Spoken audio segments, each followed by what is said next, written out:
Au début, j'avais pas de statut, je me suis tout occupée tout seul, ma fille, tout seul, tout. Pour moi, c'est que de l'admiration. De l'admiration, de voir cette femme courageuse.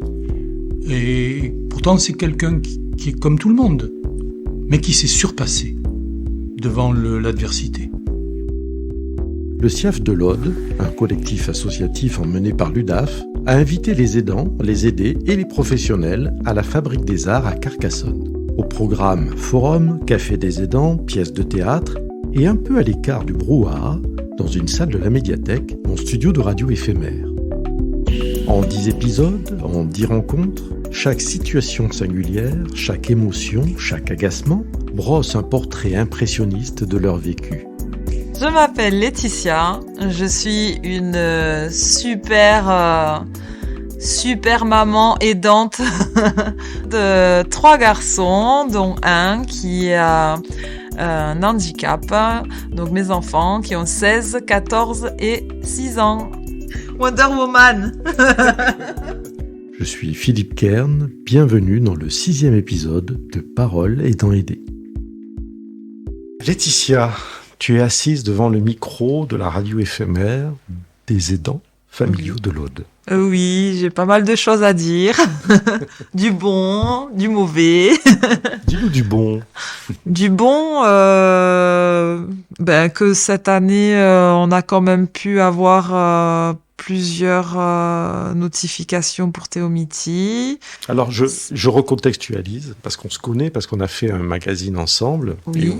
et où tu parlais de ta situation, avec Théomiti, qui est un garçon super de 16 ans maintenant. Oui.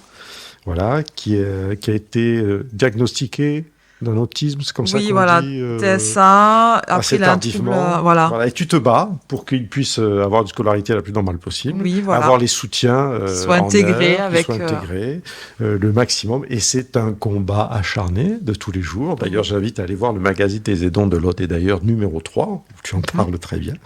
Et donc là, est-ce que ta situation d'aidante évolue ? Est-ce qu'on te vient en aide ? Oui, alors j'ai reçu, donc en plus de l'AEH, un complément donc, qui vient s'ajouter donc à l'AEH et qui me permet, normalement de couvrir 20 heures, mais ça ne couvre pas les 20 heures parce que je travaille à côté, donc en fait, oui, c'est bien parce que j'ai une partie qui est sur les 20 heures, on va dire entre 16 et 17 heures, qui est payée par ces aides, et puis le reste que je ne peux pas payer parce que j'ai un travail.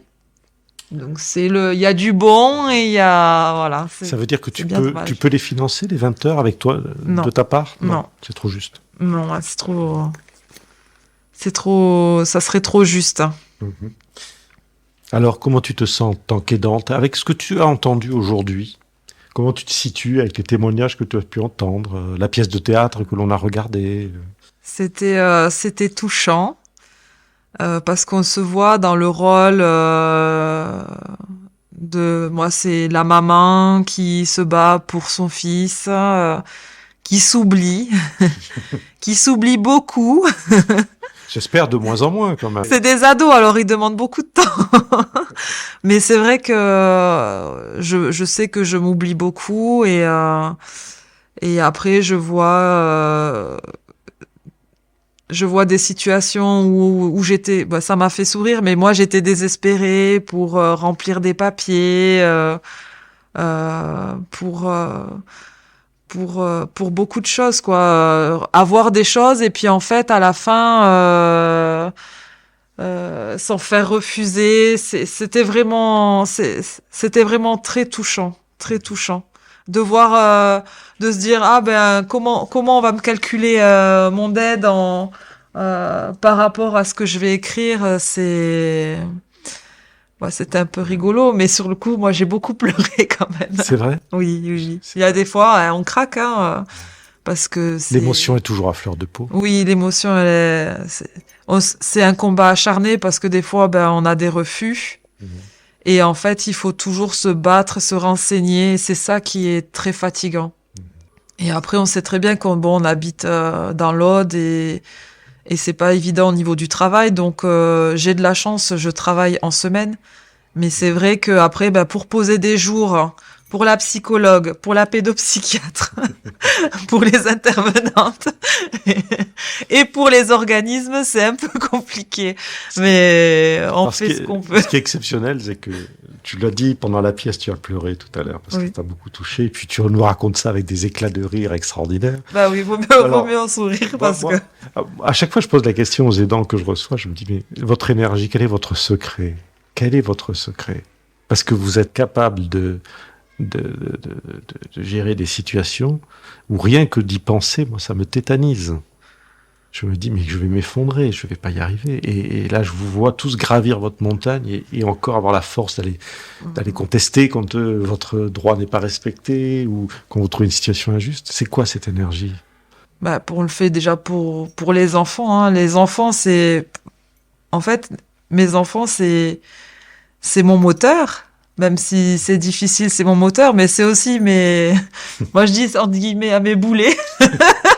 Parce que ils me font avancer, mais aussi, c'est vrai qu'avec la situation de Théomiti, souvent j'ai fait des pas en avant, puis beaucoup de pas en arrière. Après, on se relève. Et je dirais qu'aussi, moi, je fais un travail qui est pas facile. Le monde du médical. On peut le dire, ton travail? Je suis aide-soignante. Oui, donc tu es confrontée à la difficulté de vivre tous les j'ai de jours. la chance, je suis pas trop dans les soins, mais bon, on voit au niveau des consultations, tous les jours, on peut avoir affaire à des situations, des personnes qui ont des handicaps plus ou moins difficiles. Et puis en fait... je crois que j'aime bien quand j'arrive au travail. Je crois que c'est mon travail qui me sauve aussi. Hein. C'est d'apporter la bonne humeur, oublier mon quotidien. Pourtant, tu retrouves des situations compliquées, difficiles, toujours dans le secteur médical. Oui. C'est incroyable de se ressourcer dans la difficulté. Oui. C'est que c'est une vocation à ce niveau-là. Ouais, je pense. Peut-être que après j'ai fait ça après le décès de mon mari, hein, mais c'est vrai que je sais pas, moi j'aime bien quand les gens ils arrivent, c'est vrai ils sont plutôt stressés ou énervés. C'est mon côté des îles peut-être aussi, mais ils sont contents hein, quand ils voient ça leur fait du bien, ils sont entre de bonnes mains. Enfin voilà, moi ça me plaît, donc ça me permet d'évacuer aussi tout ce qui m'attend à la maison comme la paperasse et plein de choses à remplir.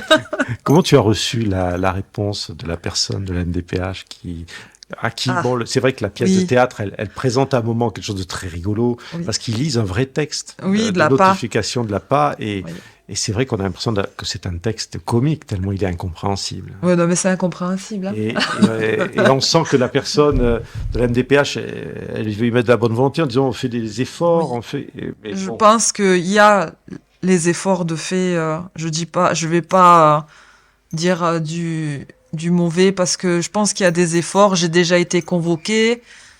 Je pense que parfois, c'est ce que j'ai dit, il manque. En fait, on nous dit je sais pas s'il existe des structures. Je ne sais. Enfin, il manque peut-être des informations sur le handicap. Je pense des solutions. Il y a souvent des solutions pour les handicaps physiques, mental, mais les handicaps invisibles, ça reste quand même flou. Et alors, il faut être tout petit, jusqu'à 6 ans, je crois, il me semble, il y a des choses. Ah oui, puis quand on bascule à un certain âge. Et après, quand on bascule là, Théomiti, il s'est créé le CESAD Pro. Je sais que de ses 16 ans jusqu'à 20, je sais plus, 20, 21, déjà, il y a une prise en charge pour son orientation professionnelle. Bon, ça rassure un peu, mais ça vient juste de se faire, en fait. Donc, il manque quand même des informations aux parents. On est toujours en train de chercher. Est-ce que quelque part, c'est pas un leurre, c'est pas une chimère de se dire qu'un jour, il y aura un endroit où j'aurai toutes les informations et que vous êtes condamné finalement à faire marcher en crabe, à chercher des informations en étoile. Moi j'ai trouvé ça, et que ce soit, en fait c'est du réseau entre vous tous. Oui, c'est du réseau. Puis des fois même au niveau du travail, on va parler avec une personne. Ah bah tiens, moi je connais telle association ou telle structure.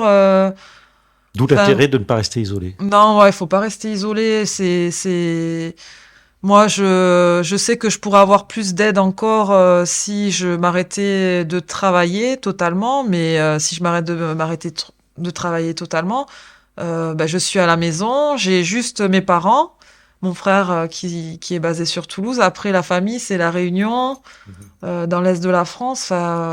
Oui, là, tu te couperais d'un enjeu social important. Oui, franchement, c'est très important pour moi de pouvoir aller travailler. Après, certes, pour l'instant, j'ai pas le choix d'être à temps plein, mais je désespère pas. Donc, j'essaye de me dire que peut-être, au bout d'un moment, mon employeur pourra peut-être me trouver des solutions. Mais bon, jusque-là, c'est vrai que c'est très fatigant. Est-ce que le monde de l'emploi, le monde professionnel, tu sens qu'il est un peu plus attentif au sort des aidants qu'il y a dans leurs entreprises? Non, dans le milieu médical, je sais pas, il faut souvent travailler les week-ends, donc c'est pas adapté. Moi, c'est pas adapté pour moi, mais après j'aime ce métier. Après refaire une formation, pour l'instant, j'envisage pas. J'essaye de trouver des solutions et après je me cache plus auprès de mes employeurs pour dire mes difficultés. J'ai envie de travailler parce qu'après il y avait vraiment des gens qui ont envie de travailler, donc j'ai envie de travailler, j'ai envie d'avoir qu'est-ce que vous pouvez me proposer. Par contre, je dis voilà, je peux pas travailler. J'ai quelques contraintes. En soins, j'ai des contraintes. Est-ce que s'il y a, s'il y a pas, c'est vrai que là pour le moment j'ai de la chance. Je suis toujours dans un service où on travaille pas les week-ends et jours fériés. Donc ça me permet de m'occuper des trois enfants. Pour finir, quel est le message essentiel aujourd'hui que tu voudrais dire aux autres aidants, aux aidés peut-être aussi, aux institutions pourquoi pas, en tout cas il faut choisir qu'un, sinon on n'aura plus le temps. Oui, il faudrait... moi ce que j'aimerais c'est que mon fils soit accepté partout, même dans des sports. Alors c'est compliqué, un handicap invisible, des fois, enfin voilà, mon fils est fan de foot. Je vais t'arrêter tout de suite, parce que là tu me parles d'une solution pour ton fils. Oui. Et comme souvent les aidants, c'est-à-dire que tu te mets en retrait, moi c'est une solution pour toi personnellement. Ah, pour moi. Et oui. Ben oui, mais moi, oui. Tu sais que le répit, j'ai du mal.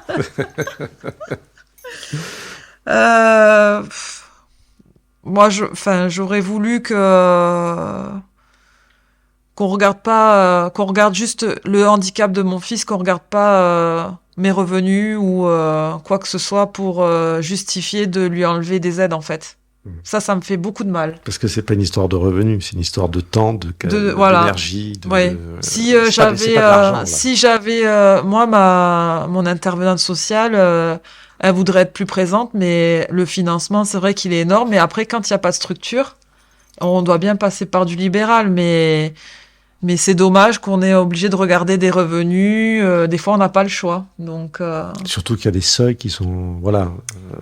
Ouais. J'imagine que quand on est aide-soignante, on n'est pas dans les salaires les plus hauts qui existent en France. Donc, à être barré au niveau de ses revenus pour l'accompagnement... Je trouve que c'est le handicap qu'on soigne, c'est pas regarder... puis, quand on est seul avec 3 enfants, franchement...